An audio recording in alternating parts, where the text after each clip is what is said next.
안녕하세요. 윈지의 설계하는 사람입니다. 오늘은 영상에 보이는 샘플들을 가지고 좀 설명을 드리려고 하는데요. 영상에 보이는 샘플은 3D 프린터 출력물들입니다. 어, 요즘에는 3D 프린터가 뭐 가정용, 기업용 뭐 다양하게 많이 나오고 원래는 기업용 쪽이 이제 정밀도라든가 표면치라든가 품질이 다 좋은데 이제 가정용도 단지 크기가 작아졌을 뿐 이게 출력할 수 있는 사이즈가 작아졌을 뿐 품질이나 정밀도 면에서는 뭐 꽤 나쁘지 않게 나오고 있거든요. 제가 왜 프린터 3D 프린터에 대해서 좀 설명을 드리려고 하냐면 물론 나온 지가 꽤 됐지만 예전 같은 경우에는 정말 예전 같은 경우에는 기구 엔지니어가 기구 설계를 하고 나면 그걸 검증할 수 있는 방법이 목업밖에 없었는데 뭐 그 당시에 목업이라 하면 뭐 플라스틱 재료라든가 원 재료라든가 아니면 금속 원 재료를 갖고 와서 이제 CNC로 가공해서 형상을 만들어내서 이제 형압을 맞춰 본다든가 이제 크기를 한번 뭐 실제 크기는 어떤지 한번 확인한다든가 예전에 그런 식으로 했는데 그런 CNC 목업들이 예전에는 상당히 고가였죠. 예. 제 기억에는 이어폰 한 세트를 하는데 한 100만 원, 뭐 150만 원 이래 주고 했던 것 같아요. 그 작은 이어폰 부품 솔직히 몇 개 안 되는 거 그것들을 좀 하는데 좀 오래됐던 좀 비쌌던 것 같은데 물론 외관에 뭐 도색도 하고 뭐 후처리도 하는 비용이 좀 들어가니까 비쌌진 하지만 솔직히 그냥 기구 검토용 하기 위해서 그 목업을 디자인 워킹 목업을 하는 거는 솔직히 그 당시에는 좀 개인적으로 투자하는 거는 좀 어렵고 물론 기업에서 하는 거는 뭐 물론 기업이 돈이 많으면 뭐 그런 거 한데 얼마 뭐 크게 부담은 안 되지만 개인적으로 하는 경우에는 상당히 부담이 되는 비용이니까. 근데 3D 프린터가 나온 뒤로는 이제 부담이 줄었죠. 예. 기구 검토를 금방 쉽게 할 수 있고 그걸로 다 끝내놓고 뭔가 수정할 부분 다 수정해 놓고 그 다음에 이제 정식으로 이제 하면 그 뭐죠? 그 필요 없이 나가는 비용을 줄일 수가 있으니까 요즘은 상당히 좀 좋아졌습니다. 일단 3D 프린터가 대표적인 종류를 보면 이제 FDM 방식, 그 다음에 레이저, SLA죠. 그 다음에 DLP, 그 디스플레이 방식인데 정밀도가 제일 좋은 거는 이제 SLA, 이제 레이저로 그 용액을 굳혀서 만드는 방식이고 제일 흔하면서도 재료도 싸고 뭐 제일 흔한 방식이 이제 FDM 방식. FDM 방식이 지금 원래 3D 프린터가 이제 대중화가 될 때 FDM 방식을 제일 많이 썼는데 이제 FDM이 어떤 거냐면 필라멘트라는 그 꼭 이렇게 롤에 가느다란 그 한 가느다라다 하더라도 뭐 한 1.5, 1.75 뭐 이런 직경을 가진 이제 와이어가 이제 쭉 감겨 있는 게 있는데 이제 그걸 필라멘트라고 하는데 그거를 이제 어 노즐을 통해서 한 층 한 층씩 이렇게 쌓아가는 방식인데 이제 그게 FDM인데 시간 시간이 좀 오래 걸리죠. 그리고 중요한 거는 출력을 하나 하는 개씩밖에 못 하는 거죠. 예, 출력을. 만약에 요걸 출력을 한다면 요걸 하나 출력을 하고 또 다시 요걸 하나 출력을 하고 또 요걸 하나 다시 출력하고 그래서 만약에 요걸 출력하는데 뭐 한 30분이 들었다. 그럼 세 개를 하면 그냥 간단하게 계산해서 90분이 소요가 되는 거죠. 예. 근데 이거를 이제 플레이트에 세 개를 해놓고 동시 출력을 한다고 해도 역시나 시간은 세배의 시간이 드는 거죠. 간단하게 계산했을 때. 왜냐하면 한 개 한 개씩 출력을 해가지고 이렇게 노즐에서 출력을 해서 한 층 한 층씩 쌓고 또 한 층 한 층씩 쌓고 또 한 층 한 층씩 쌓고 이렇게 하니까 이제 시간이 좀 많이 드는 게 이제 좀 단점인데 장점은 뭐냐면 일단 재료가 싸고 그 다음에 이게 플라스틱을 녹여서 다시 식혀서 굳는 거니까 강도가 좋습니다. 그리고 아웃사이즈 같은 경우에는 어느 정도 치수가 맞게 나옵니다. 물론 뭐 플러스 마이너스 0.1 이 정도까지 잘 안 맞지만 아웃사이즈가 어느 정도 맞기 때문에 보통 이제 그 형상 뭐 실제 손에 잡았을 때 느낌 아니면 그 실제 뭐 사람이 봤을 때 크기가 얼마나 되는지 이제 체감하기는 좋죠. 이게 딱히 뭐 1, 2mm 차이 나는 거는 1, 2mm까지 차이 나지 않지만 뭐 그렇게까지 차이가 나진 않으니까 실제로 이렇게 잡았을 때 뭐 대충 이 정도 사이즈면 되겠네 하고 판단할 수 있는 거는 이제 FDM 방식으로 하는 게 이제 좀 좋죠. 예. 재료도 싸고 혹시나 출력이 잘못돼도 다시 출력하고 다시 출력하고 하면 되니까 단지 이제 시간이 오래 걸릴 뿐. 자, 그래서 이걸로 하는 경우에는 저 같은 경우에는 이제 외관 그 방금 말한 대로 외관 크기가 뭐 적당한지 아니면 뭐 실제로 뭐 이렇게 손이 들어가는 부분, 손가락이 들어가는 부분 아니면 뭐 눌러야 되는 부분이 확실히 그 위치에 제대로 왔는지 뭐 기구상으로 문제가 없는지 이제 그런 식으로 이제 외관 부분만 검토할 때 저는 보통 요거를 좀 하긴 하고요. 그러고 뭐 그냥 단순 형상일 때는 뭐 이렇게 하죠. FDM의 좀 단점이 뭐냐면 지금 다른 회사 같은 경우는 많이 개선됐겠지만 외관 사이즈 같은 경우에는 얼추 맞게 나오는데 이 내경 사이즈, 그러니까 즉 원이라든가 사각 홀이라든가 하여간 내경에 홈이 파지는 것 같은 경우에는 일반 치수보다는 한 0.5 뭐 크게는 한 0.8에서 1mm까지 좀 작게 나옵니다. 그러니까는 실제로 요걸로 출력을 할 때는 내경이나 그러니까 홀 같이 이제 내부 사이즈는 조금 미리 키워놓고 좀 출력을 하는 게 좋죠. 물론 그거는 이제 회사의 제품마다 다르긴 다른데 한번 출력해 놓고 이게 원래는 직경이 15였는데 실제로 재보니까는 한 14.8, 뭐 14.5가 나왔다. 그러면 나중에 출력할 때는 그 치수를 반영해서 조금 사이즈 크게 해서 출력을 하는 게 좋습니다. 그리고 근데 외관은 거의 다 맞으니까 거의 뭐 15짜리면은 뭐 15.2, 15.1 이렇게 거의 맞게 나옵니다.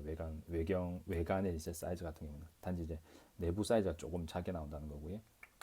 뭐 이런 식으로. 그리고 표면 같은 경우에는 지금 뭐 보시면 알겠지만 이런 게 보입니다 다.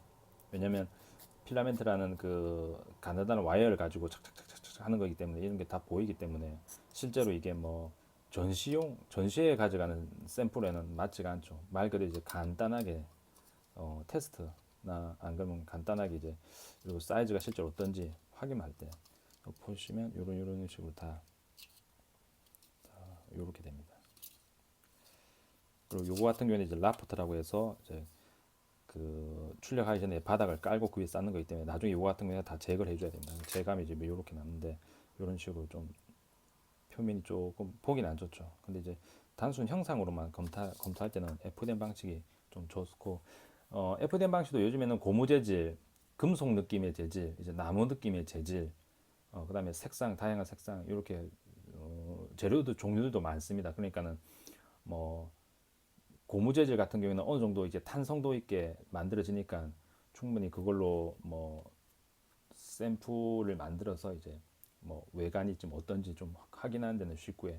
금속 재질이나 나무 재질 같은 것도 그 확실히 완전히 나무라든가 완전히 금속은 아니지만 그런 느낌이 나는 거기 때문에 어느 정도 비교를 할 수 있습니다. 단지 이제 표면은 이제 이런 식으로 다 나오는 건 똑같고요. 그건 이게 이제 FDM 방식이고 지금 요거는 이제 SLA 타입.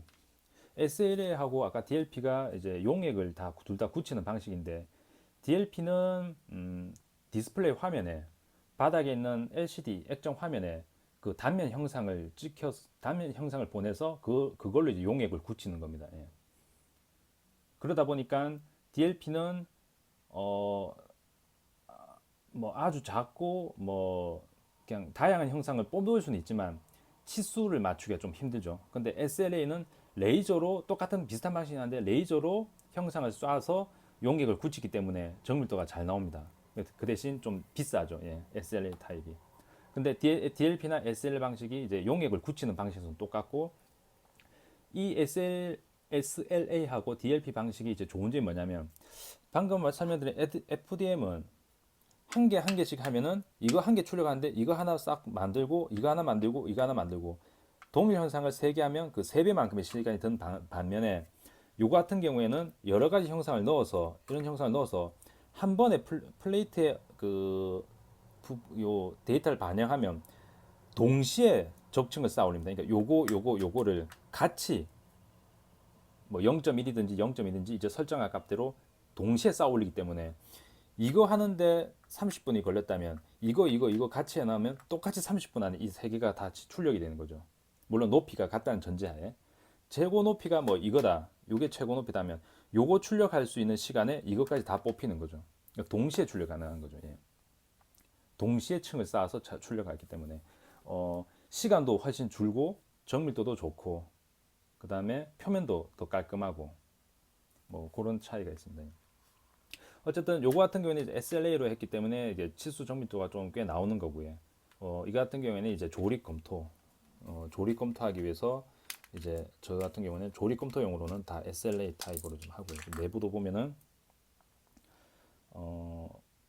뭐 스크류 홀이라든가 이런 부분이라든가 뭐 이런 형상 부분들이 다 좀 깔끔하게 나오죠. 예. 이런 부분도 보면은 거의 치수가 이제 유사하게 나오기 때문에 이 같은 경우는 이제 핸드폰 그 더미를 만드는 건데 뭐 이것도 데이터 주면 거의 동일한 치수에 맞게 이제 핸드폰 케이스나 이제 뭐 핸드폰 관련 액세서리를 만들 때 필요한 더미를 만들 때 이제 이거는 한 거거든요. 어, 요 SLA 타입도 용의 종류에 따라서 표면이 좀 다르거나 아니면 뭐 색상을 다르게 하거나 아니면 강성을 다른 걸 뽑을 수가 있는데 근데 SLA나 DLP 타입은 용의 값이 좀 비싸죠. 예. 근데 대신 그만큼의 좀 장점이 좀 많은 편이기 때문에 근데 장비에 따라서는 냄새가 좀 많이 나는 것도 있기 때문에 솔직히 가정용으로 쓰기는 좀 별로 안 좋습니다. 저 같은 경우에는 협력사를 통해서 다 출력을 하기 때문에 거기서 표면 처리까지 다 해서 오고 한데 집에서 좀 쓰기에는 요 용액으로 하는 거는 좀 냄새가 좀 나기 때문에 집에서 하는 거는 약간 좀 권장해드리기가 힘든데 FDM 타입 같은 경우에는 뭐 표면이 좀 안 좋긴 하지만 냄새가 없고 그 다음에 그 대신 소음이 있죠. 징징징징징징징징 이라는 소음이 있기 때문에 조금 어, 따로 방에 놓고 쓴다거나 하면은 뭐 좋지만은 뭐 굳이 그게 아니라면 저처럼 협력사를 하나 두고 이제 제품을 출력하는 게 고정적으로 놓고 출력하는 게 이제 좋죠. 예. 왜냐면 매일 출력할 것 같으면 장비를 가지고 있는 게 좋겠지만 뭐 한 달에 한 두세 번, 뭐 일주일에 많아봤자 한 번 정도 출력할 것 같으면 뭐 협력사하고 협력을 맺어 놓고 이제 진행하는 게 좋죠. 이제 저 같은 경우는 제품 개발하고 샘플까지 제공을 하는 일을 하기 때문에 협력사를 갖춰 놓고 이제 하는 거지만 만약에 매일 해야 된다, 매일 해야 된다. 그러면 저도 사무실에다가 하나 장비를 두겠죠. 예. 근데 보통은 협력사를 두고 이제 하는 경우가 많습니다. 요 같은 경우에도 SL 타입으로 뽑은 건데 이 같은 경우는 이제 나일론 재질. 그 대신 나일론 중에서도 표면이 이렇게 오돌도돌한 게 있고 맨들맨들한 게 있는데 그게 이제 용액 회사마다 다른데 이제 뭐 또돌또돌한 부분은 뭐 검정색밖에 안 나온 경우도 있고 맨들맨들한 경우에는 뭐 회색이나 흰색 많이 나오긴 한데 회사마다 좀 차이가 있습니다. 용액은. 근데 색상은 다양하게 너무 다양하게 할 수는 없고요. 왜냐하면 흰색에다가 색소를 섞어서 용액을 출력하는 거기 때문에 일단 균일이 나지 않고 그 다음에 색상을 섞었을 때 이제 뭐 굳힘이나 이런 게 좀 다를 수도 있기 때문에 딱히 3D 프린터물로 뭘 할 때는 만약에 색상을 입혀야 된다 그러면 차라리 도색을 하는 게 좀 낫죠. 예, 차라리. 예, 어쨌든 요거는 나일론 재질 좀 강도가 필요하거나 아니면 탄성이 좀 필요한 그걸 검토할 때 좀 나일론을 하긴 하는데 이 같은 경우는 뭐 이런 예, 이거 같은 거 이제 뭐 넣었다 뺐다 할 때 이런 식으로 하는 건데 이건 나일론 재질. 나일론 재질은 이제 탄성이 있다 보니까 좀 잘 휘어지는데 일반 그 흔히 쓰이는 이제 수지는 이렇게 탄성이 있긴 있지만 뭐 휘어지는 건 거의 없다고 보면 됩니다. 그리고 3D 프린터물로 이제 검토를 하는데 이제 요 같은 경우는 정밀도가 있지만 좀 문제가 좀 있는 부분이 뭐냐면 실제 금형을 진행했을 때 뭐 ABS나 PC를 같은 경우로 비교하면 이렇게 심하게 이렇게 변형은 안 이렇게 심할 정도로는 그 이렇게 변형이 안 생기죠. 그래서 3D 프린터물로 그 기구 검토를 할 때는 어디까지나 기구 형합성, 그 다음에 뭐 동작 부분, 버튼 여기 같은 경우 버튼이 되니까 버튼 동작 부분, 그리고 갭 같은 부분. 3D 프린터라고 해도 뭐 금형만큼의 정밀도가 나오는 건 아니지만 어느 정도 공차가 검토는 할 수 있기 때문에 이걸로 조립할 때 뭐 되게 빡빡하다던가 너무 느슨하다던가 하면 데이터를 한 번 더 검토를 좀 하실 수가 있고요. 뭐 그 차이가 있습니다. 그래서 뭐 기구 엔지니어가 뭐 가장 원하는 그 장비 중에 하나가 이제 요즘에는 3D 프린터이긴 한데 요런 차이점이 있으니까 혹시나 이제 개인적으로 이제 장비를 구매하시려는 분들은 뭐 요런 걸 참고해서 가져가시고 만약에 뭐 일을 저처럼 이제 기구 설계를 하고 이제 샘플을 제공하는 일을 하시는 분들 같으면 차라리 이제 협력사를 하나 맺고 이제 샘플을 제작하는 게 훨씬 낫습니다. 안 그러면 어 만약에 내가 직접 3D 프린터를 출력하고 표면을 처리를 하고 뭐 검토하고 다 한다 하면 솔직히 업무에는 지장이 많거든요. 그게 절대 좀 쉽게 하는 일은 아닙니다, 이게. 특히나 요런